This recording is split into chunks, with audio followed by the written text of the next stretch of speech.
Vous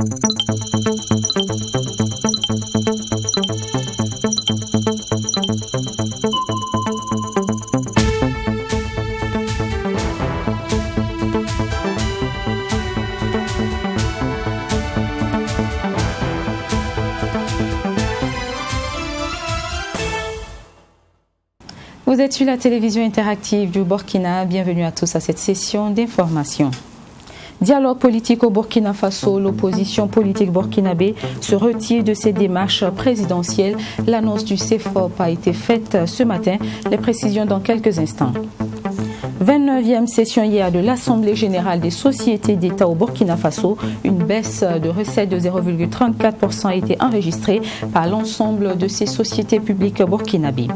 Opération de simulation de sinistre au grand marché de Bobo-Dioulasso. Ce mercredi, une démarche des sapeurs-pompiers dans le but de réagir efficacement en cas d'incendie.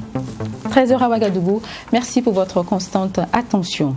Débutons ce journal avec l'annonce du retrait de l'opposition politique burkinabé du dialogue politique voulu par le président du Faso. Ce matin, le chef de file de l'opposition politique burkinabé l'a annoncé lors d'une conférence de presse ainsi que la tenue d'une série de manifestations prévues les 3 et 4 juillet prochains dans les 45 provinces du pays. L'opposition politique dénonce l'incapacité du gouvernement à trouver des solutions pour le peuple et exige la démission du Premier ministre et du ministre de la Défense.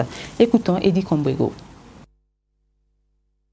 Jamais le peuple burkinabé n'a été autant endeuillé que lors de ces 5 dernières années. Près de 595 attaques terroristes, plus de 1500 morts, des blessés par milliers et environ 1 500 000 déplacés internes. Malheureusement, le nouveau quinquennat du président Roch-Marc Christian Kaboré commence comme l'a été le mandat 2015-2020. Et c'était le sien. En effet, l'attaque de Sonlan, ayant occasionné plus de 132 morts officiellement, corrobore à suffisance cette assertion et constitue le point d'orgue de l'hécatombe. Cette situation dramatique imposée à notre peuple depuis maintenant plus de 5 années, sans qu'une lueur d'espoir ne pointe à l'horizon, marque le seuil de l'incapacité du gouvernement à trouver des solutions pour la sécurité des Burkinabés. Alors que l'on n'avait pas fini de pleurer les morts de Sonlan, voilà que 15 policiers et des VDP ont été sauvagement assassinés dans l'exercice de leur devoir. Demain, à qui le tour? Oui, demain, à qui le tour? L'opposition politique ne saurait rester silencieuse face à cette tragédie persistante. L'opposition politique voudrait renouveler son soutien et ses encouragements à nos vaillantes forces de défense et de sécurité, ainsi qu'à toutes les bonnes volontés qui se battent avec détermination et abnégation pour que la paix revienne dans notre cher Faso.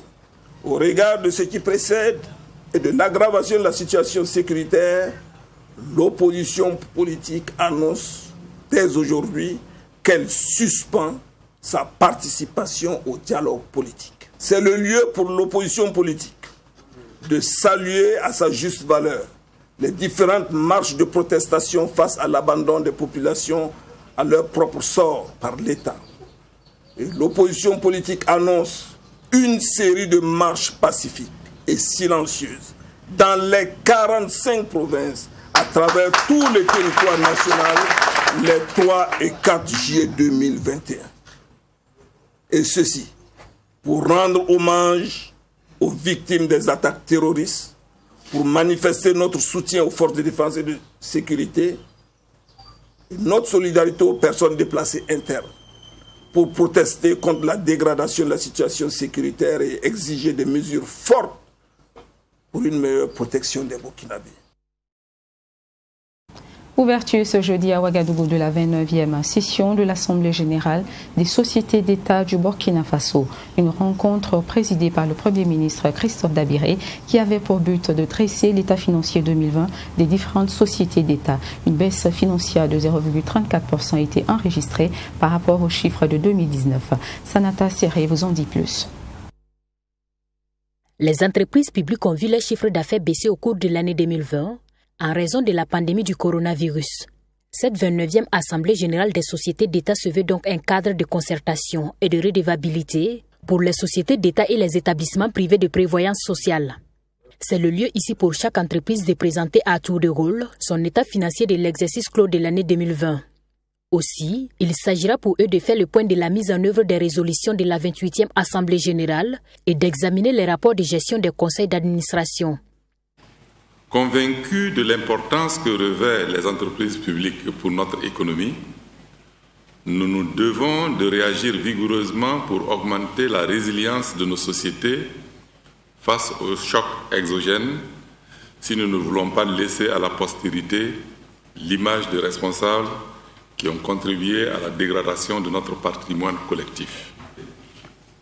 L'Assemblée générale constitue l'instance appropriée pour exercer en toute plénitude les prérogatives de supervision et d'orientation de la gestion des sociétés d'État.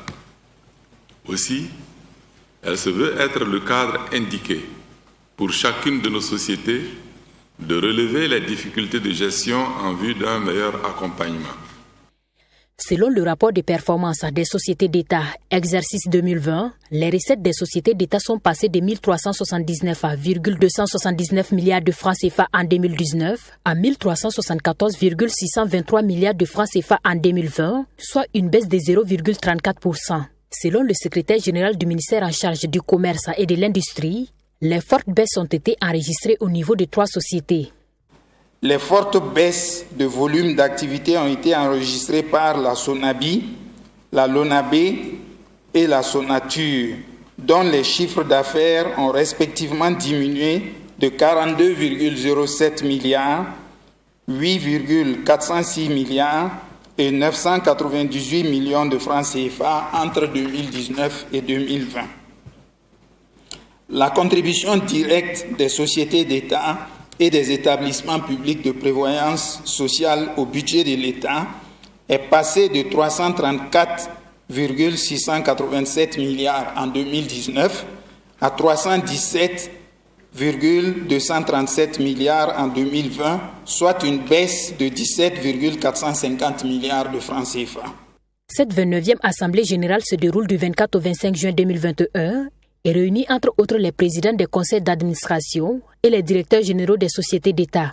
Elles sont au total 22 entreprises publiques au Burkina Faso, dont 19 sociétés d'État et 3 établissements publics de prévoyance sociale.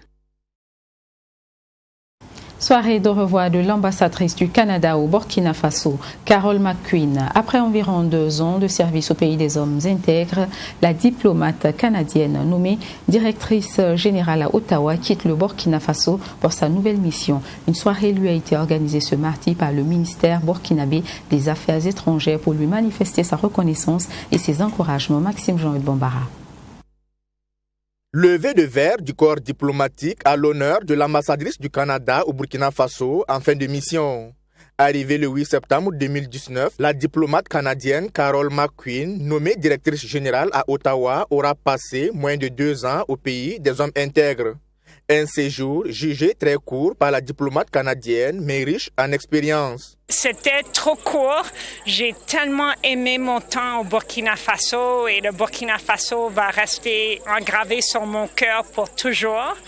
Mais j'ai réussi à faire beaucoup. C'était 2 ans de travail acharné où on a réussi à doubler notre aide bilatérale au Burkina Faso. Donc ça, c'est très important avec les secteurs prioritaires de l'éducation, de santé, de croissance économique inclusive. Et j'ai été tellement bien accueilli par le peuple burkinabé, un peuple très chaleureux, très gentil, très accueillant.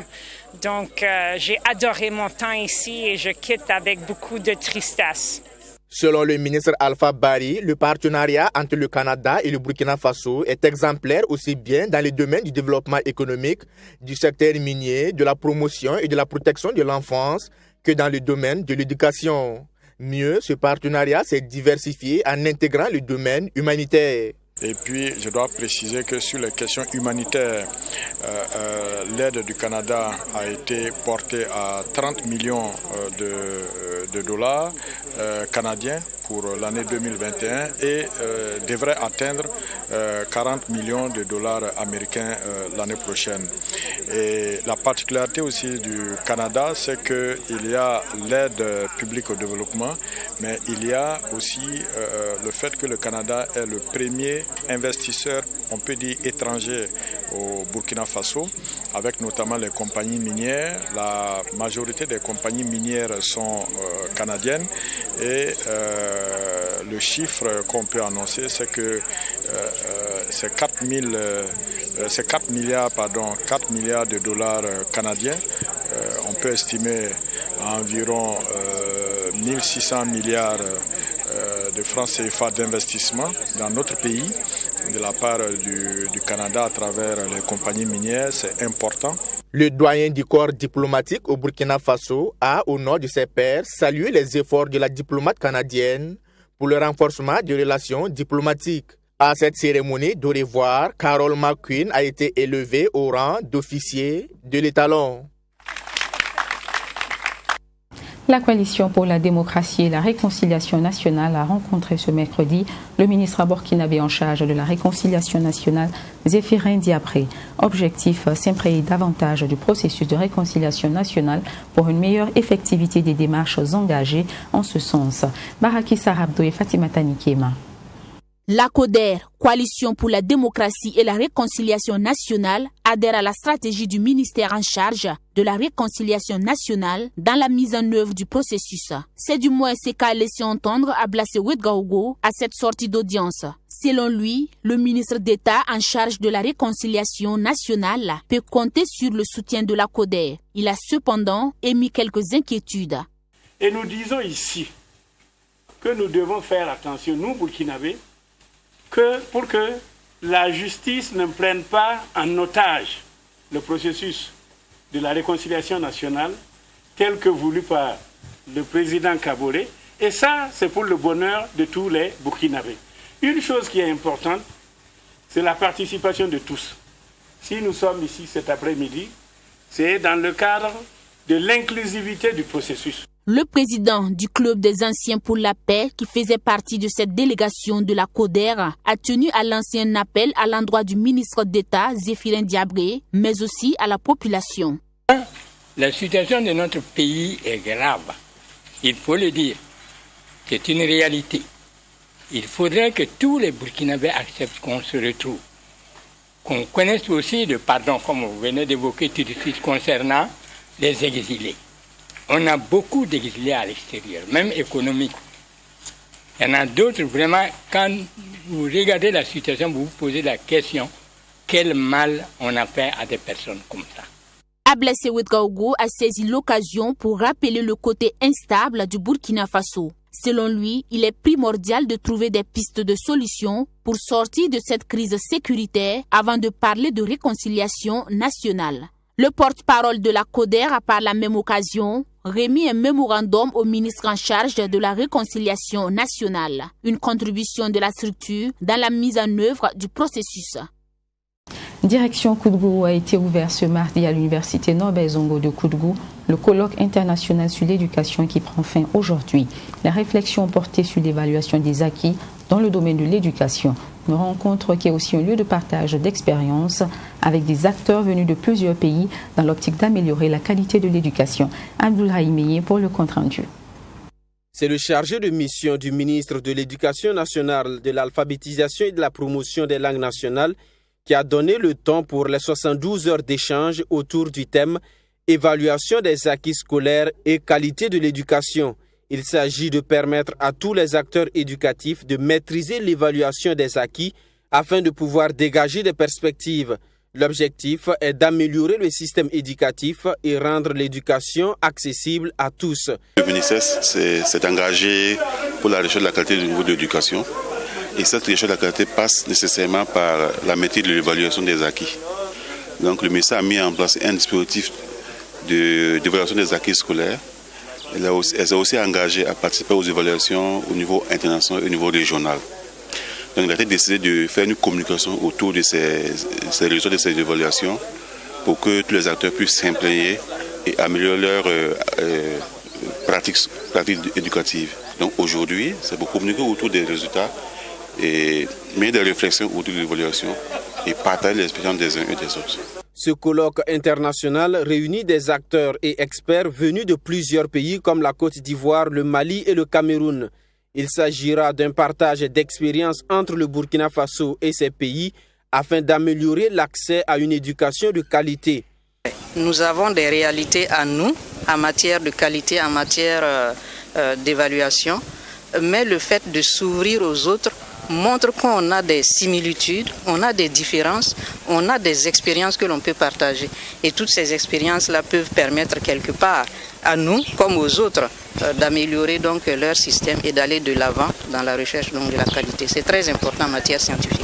Ces 72 heures de travaux vont également permettre de présenter les résultats des travaux réalisés au Burkina Faso et dans la sous-région en matière de l'évaluation des acquis. Après ces travaux, les résultats vont être vulgarisés afin que ces acquis dans le domaine de l'éducation soient mesurables sur le terrain. De Koudgou, allons à Bobo-Dioulasso, la deuxième compagnie de la brigade des sapeurs-pompiers, en collaboration avec la structure de gestion des équipements et infrastructures marchands, a mené ce mercredi une opération de simulation de sinistres dans le grand marché de Bobo-Dioulasso. L'objectif de ces démarches anticipatives est de trouver des stratégies adéquates en cas d'incendie. Joseph Koudgou, notre correspondant, nous en dit davantage. La structure en charge de la gestion des équipements et infrastructures marchands en collaboration avec la deuxième compagnie des sapeurs-pompiers a effectué une simulation d'incendie au marché central de Bobo-Dioulasso. L'objectif de cette simulation était de vérifier l'accessibilité du marché et la fonctionnalité du dispositif de secours, notamment les inspecteurs et les robinets d'incendie. Et pour cet objectif, je veux te dire que nous sommes satisfaits parce que nous avons vu la réalité des choses. Les secours arrivent sur les lieux de l'incendie, mais peuvent mettre 15 à 20 minutes pour entrer au marché parce que les accès sont obstrués. C'est un véritable problème parce qu'il y a des accès qui sont prévus. Malheureusement, c'est occupé de façon anarchique, ce qui retarde la mise en œuvre des moyens de secours, l'arrivée tout simplement des secours. L'opération visait aussi à sensibiliser les commerçants anarchiquement installés sur les dangers de l'occupation des allées du marché. L'intervention, je pense que ça se passe très bien, avec beaucoup de professionnalisme, en tout cas de la part des sapeurs-pompiers.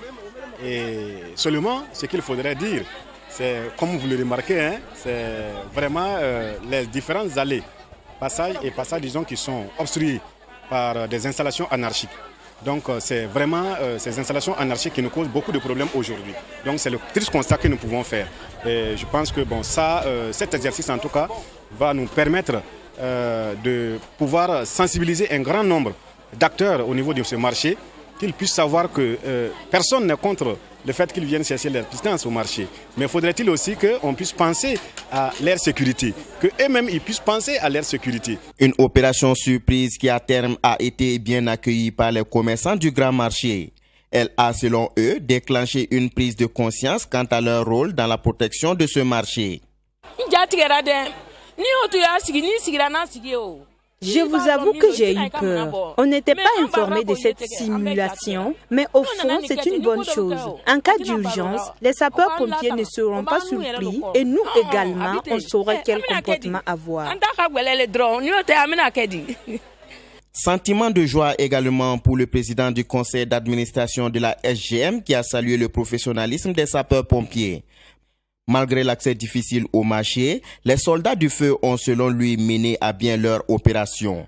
Le commandant Didier Bazongo a par ailleurs exhorté les autorités à prendre des mesures nécessaires pour remédier aux défaillances révélées par cette simulation et permettre une meilleure intervention dans le grand marché de Bobo-Dioulasso en cas d'urgence.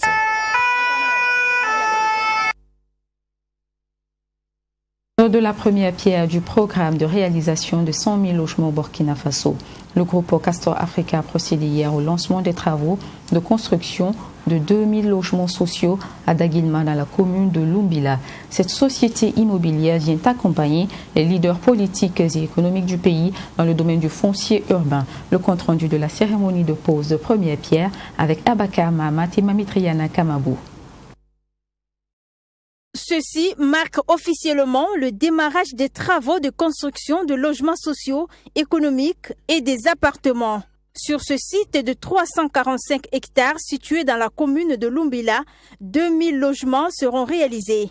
Mais pour la première phase, le groupe Castor Africa compte débuter avec 700 logements sociaux de différentes catégories.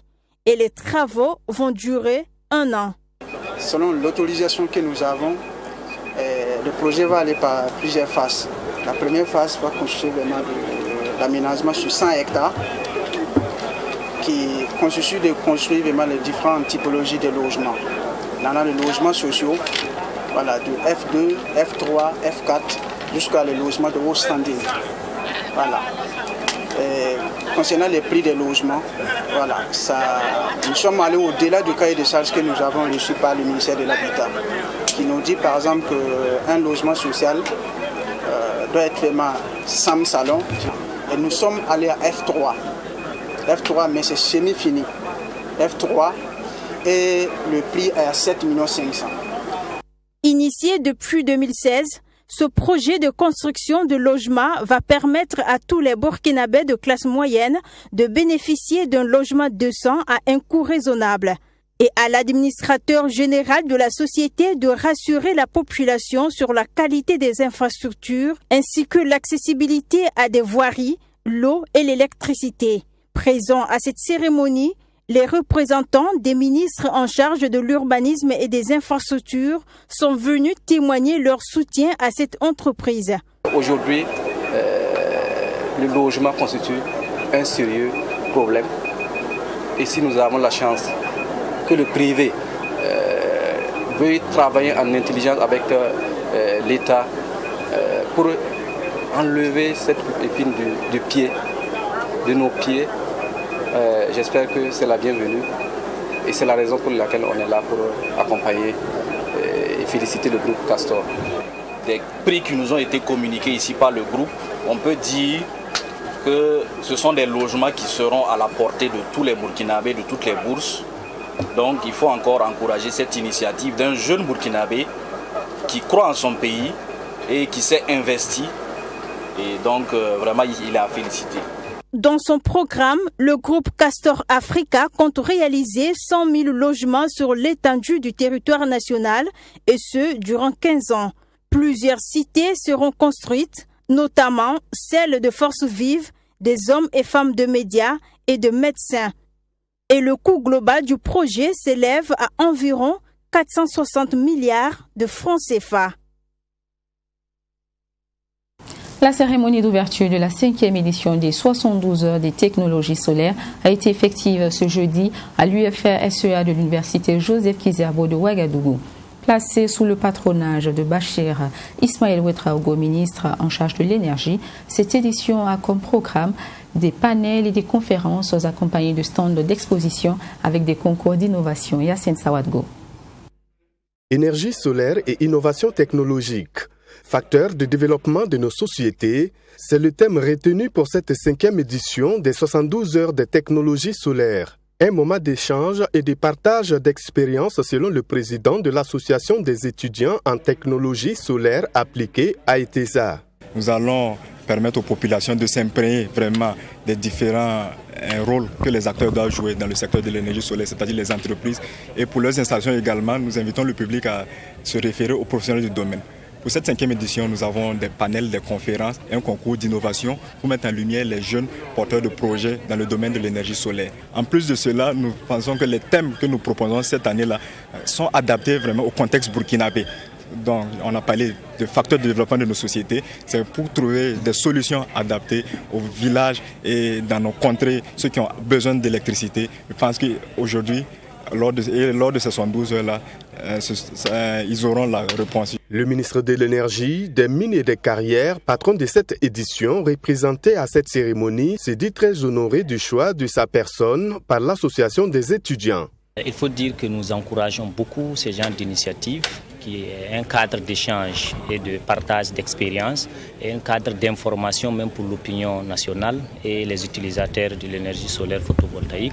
D'autant plus que nous savons aujourd'hui il y a beaucoup de brebis galeuses dans le secteur, donc qui tend à dénaturer un peu le potentiel que nous avons en énergie solaire. Donc nous invitons en tout cas toute la population de venir ici à l'université, ceux qui veulent comprendre, avoir des informations, des vraies informations, rencontrer les professionnels des technologies solaires appliquées, rencontrer les professionnels du domaine, à venir et à rencontrer ces derniers, pour avoir des meilleurs conseils d'usage pour l'utilisation de l'énergie solaire. Une activité qui a eu également l'accompagnement de Esakan Solar. Selon la directrice générale de cette entreprise, étant dans le domaine des énergies renouvelables, il était important d'accompagner les étudiants. Elle n'a pas manqué d'encourager les étudiantes à beaucoup participer au concours d'innovation. Esakan Solar est une entreprise qui est dans le domaine des énergies renouvelables et tout ce qui est en lien avec ce domaine, avec plaisir, nous sommes là et nous les accompagnons. Donc nous avons décidé de les accompagner parce que, c'est le domaine des énergies renouvelables, deux, c'est de jeunes étudiants. Esakan Solar les accompagne, les encourage et les conseille. Parce que comme on dit, quand on sème une graine, il faut l'arroser pour qu'elle grandisse et qu'elle donne des fruits. J'encourage personnellement les filles, les étudiantes qui sont dans ce domaine-là à vraiment donner le meilleur d'elles-mêmes, à sortir de là parce que c'est vraiment un domaine très innovateur. Comme le nom l'indique, c'est un domaine renouvelable. Cette 5e édition va regrouper les différentes sociétés évoluant dans le domaine de l'énergie solaire, mais aussi des étudiants de la filière technologie solaire appliquée. Et la particularité de cette année est la mise en place d'un concours d'innovation qui, selon le président de l'association, permettra aux étudiants de montrer leur savoir-faire.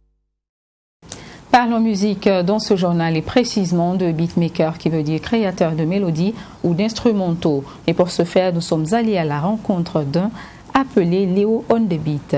Ce passionné de l'instrumental, étudiant en 6e année de médecine, est l'un des beatmakers les plus sollicités de sa génération. Découverte pour vous avec Maxime Jean et Bombara.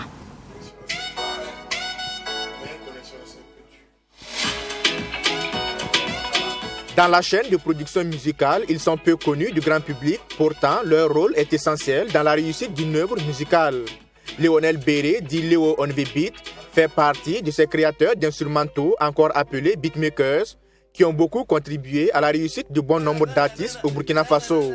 Le jeune homme de 25 ans, étudiant en 6e année de médecine et dont l'ambition était de devenir prêtre, découvre sa passion pour la musique en classe du 6e, alors qu'il était au petit séminaire de Basse-Kouré. Il prend congé de cette pépinière de vocation pour mettre son talent d'instrumentiste au service des artistes musiciens. Le travail du beatmaker est assez prenant, tout comme les études de médecine. Mais je dirais que c'est plus une question d'organisation. Voilà, il faut savoir accorder le temps à la médecine quand il le faut et savoir accorder le temps à la musique quand il le faut. Je me suis auto-formé à l'aide de tutoriels sur Internet et puis de quelques vidéos que je trouvais sur le tas. J'ai d'abord commencé par travailler avec des arrangeurs. En fait, j'ai commencé avec un qui était au quartier qui s'appelait Shaggy Solo, qui est aux États-Unis actuellement. Par la suite, j'ai travaillé avec Shadowstone. Léo on the Beat fait dans la polyvalence et a même réussi à s'imposer dans le monde des beatmakers au Burkina Faso. Mais son domaine de prédilection reste la musique urbaine, notamment l'afro-pop et l'afrobeat. Il faut dire qu'il y a plusieurs façons de travailler quand on veut composer. Il y a d'abord l'artiste peut venir avec son inspiration, peut venir avec un refrain, une mélodie et on construit le beat à partir de ça. Il y en a qui n'ont pas d'inspiration et qui viennent et qui te disent crée-moi un truc et je vais m'inspirer de ça pour travailler. Et donc là, tu es obligé de chercher à ton niveau et de lui proposer pour que lui essaie de s'adapter. Ils sont nombreux, les artistes burkinabés de la nouvelle génération qui bénéficient des services du jeune talent. Toxa, Hugo Boss, Wen Panga, Audrey, Super Amzi n'en sont que quelques exemples. C'est incroyable juste le fait qu'il arrive à rentrer dans ma tête et savoir ce que je veux, ce que je recherche. Vu que je ne suis pas vraiment facile, j'ai du mal à m'expliquer du moins. Quelqu'un qui arrive à me comprendre, c'est un champion. Franchement, tout se passe bien. Léo, c'est quelqu'un qui arrive à cerner facilement ce que je lui demande, vu qu'il a aussi un background musical, vu qu'il a fait le séminaire. Il est très rapide à cerner tout ce qu'on lui demande et c'est pour ça que j'aime travailler avec lui. Pour l'artiste Super Amzi, Léo On The Beat a beaucoup contribué au succès de ses titres comme Waloké, Bienvenue à Ouaga, Zinzin, Ma Mission, entre autres. Je pense qu'en termes de beatmaking, c'est le meilleur, franchement, pour moi.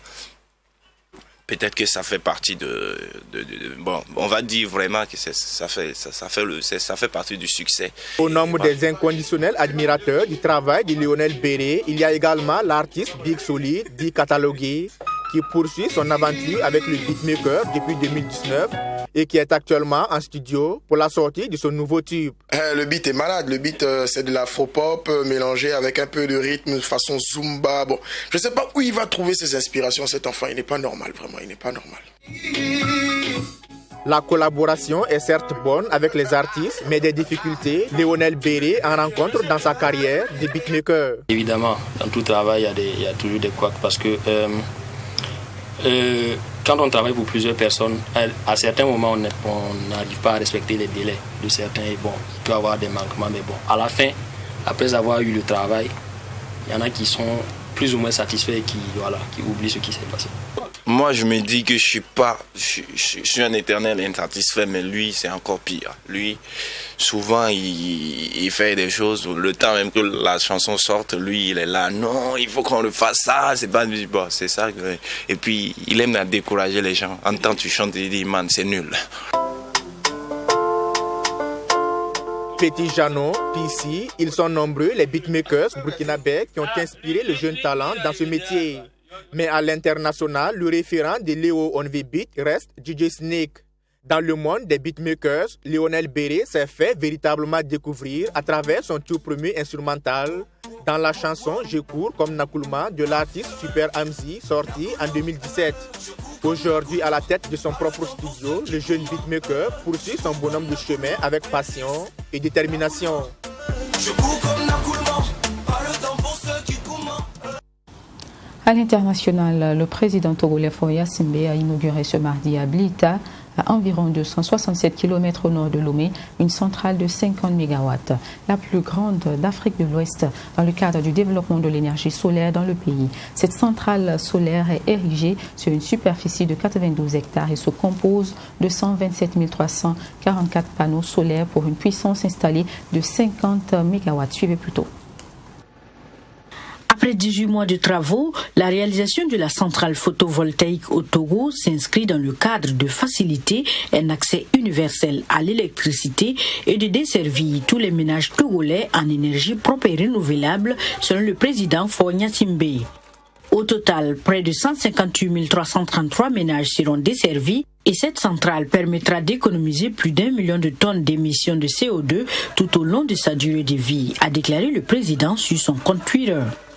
La centrale Cheikh Mohammed bin Zayed de 50 MW Crête de Blita est la plus grande centrale solaire photovoltaïque de la sous-région utilisant la technologie des trackers solaires, ce qui permet d'augmenter le rendement des panneaux solaires en leur faisant suivre la course du soleil.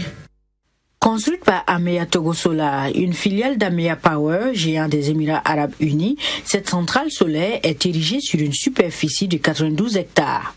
Elle se compose de 127 344 panneaux solaires pour une puissance installée de 50 MW. 20 MW supplémentaires devraient être construits sur le même site avant la fin de l'année. Cette centrale photovoltaïque sera exploitée pendant 25 ans par Ameya Togo Solar. Lorsque nous aurons terminé les 20 MW supplémentaires et le système de stockage par batterie, la centrale de Blita atteindra 70 MW, plus le système de stockage par batterie, ce qui fera certainement la plus grande d'Afrique de l'Ouest. Il permettra également d'alimenter près de 160 000 maisons. Le Togo est doté de ressources, le Togo est doté du soleil, c'est donc un moyen important d'obtenir de l'énergie. Baptisée Cheikh Mohammed bin Zayed du nom du prince héritier d'Abu Dhabi, la centrale a été financée à plus de 35 milliards de francs CFA. Le Togo, qui importe plus de la moitié de l'énergie dont il a besoin du Nigeria et du Ghana, mise notamment sur le solaire pour développer des start-up et faciliter l'accès à l'électricité à ses 8 millions d'habitants jusque dans les zones les plus reculées du pays. Et c'était l'essentiel de l'actualité de cet après-midi sur Truc TV. Je vous souhaite une agréable suite en compagnie de nos programmes.